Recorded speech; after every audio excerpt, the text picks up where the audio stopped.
everyone in this panel, they have seen things, they've gone through things, I'm pretty sure. From exploitation, from backstabbing and politics and cliques and media not liking you and the likes. But it's just for us to have like an honest, robust conversation. I've always been surrounded by big brothers that were super protective. I've obviously seen it and I've heard about it, but the fact that, for example, when I got to Joburg, anywhere I went, press was there. However, I think for me, it's always also been about, I wouldn't be here in the first place if my talent was not good enough. So if you are trying to sleep with me to get me a gig, to get me this, to get me that, it means already, like, I'm not trusting in my talent. That is beyond being on stage, because the reality also is the fact that the lifespan of an artist in South Africa is very short. And the reality is that you get lucky. You'll get lucky, especially for female artists. Female artists, guys, if we had to be honest right now and say somebody who was relevant 10 years ago, are they still relevant today? How difficult is it to curate an event in a town like Bloemfontein that always complains there's nothing, but when you host something, they don't come? Well, if it's free, people show up. Okay. So over the years, I think people see gig culture and they see Leslie Jennings and they see Jazz on the Lawn and they think overnight success. And I remember having pitched Jazz on the Lawn and I phoned Gwibers, our sound guy, and that was very important to me, is predominantly local talent, and then the headlining act. You come 2 days before, you workshop, you rehearse with the local guys, leave your band. Leave them. These guys are just as talented, and the audience is not even here for your name, I'm sorry, but it really has given a lot of local musicians the opportunity to perform.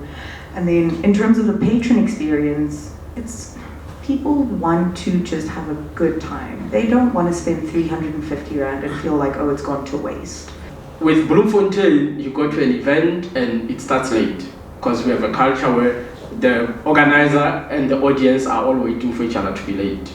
So the audience member says, I can't go at 4 o'clock if it starts at 4 because it's going to start at 6. That is so true. The event organizer also then says, I can't start at 4 exactly because I know people are going to get here at 6. Sure. And then it's a rotten culture that we have. So if I review that and I say particular things, people get mad. People get angry. It has become even more interesting now that I married an artist.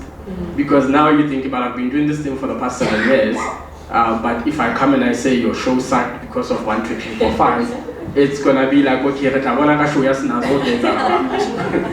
like, can we get over experienced managers? They're overrated. We need to get to a point now where we are working, young people are so hungry. There's a problem with understanding value. Our people don't understand value because we find that people manage people because they want to become superstars.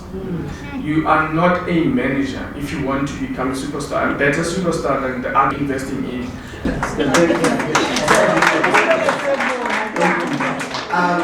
So for me, what concerns me is that we don't have an industry in the Free State. What business runs on sponsorship and funding?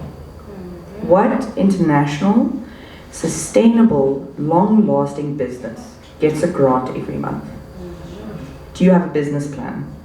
Is it sustainable? Do you have multiple revenue streams? Do you have a sellable product? And I find this to be a huge issue in the Free State. I've got a proposal and I want funding. Stop putting proposals together to get funding.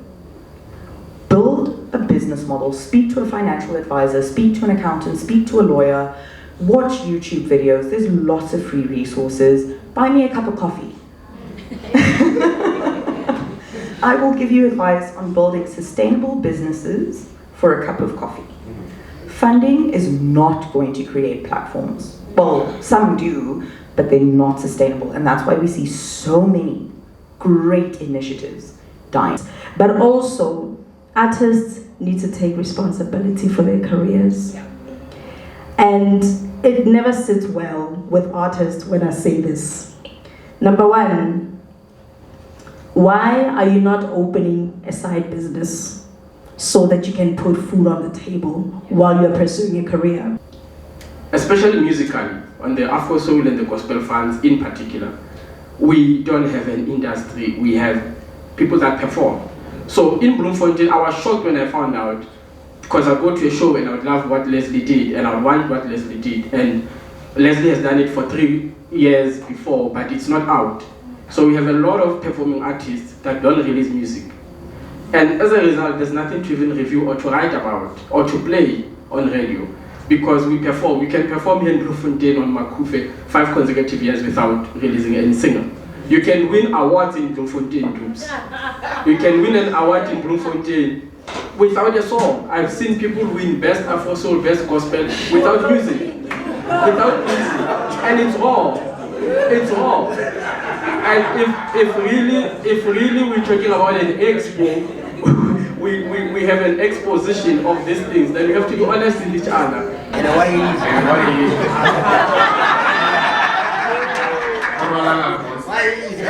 Much.